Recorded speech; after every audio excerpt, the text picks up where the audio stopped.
האלה? תראו. כבר חשבתי שלעולם לא אשמע את רצף המילים הבלתי נסבל הזה. אודיל? בלום. לראות אותך כאן על הספינה של אבא שלי זה מסקרן. מתי הגעת לכאן? עכשיו, קיבלתי אתמול הודעה מאבא שלי שמחכה לי הפתעה וכדאי לי להגיע היום לספינה שלו. קצת קשה לי להאמין שאת זאת ההפתעה שהוא התכוון אליה. מה את עושה? אני פשוט... אני ואבא שלך עבדנו יחד. איפה הוא? מי?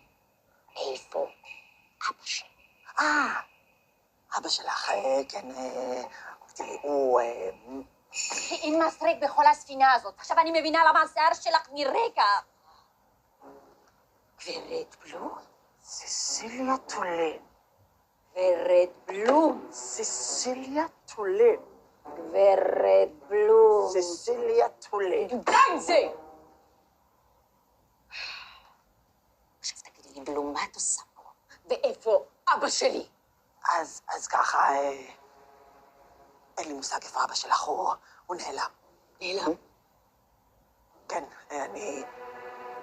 כדאי שאני אתחיל מההתחלה. זה הולך להיות ארוך כי אני רעבה. ססיליה! חתול חכם היה אומר לכם לעקוב אחרי כאן חינוכית ביוטיוב.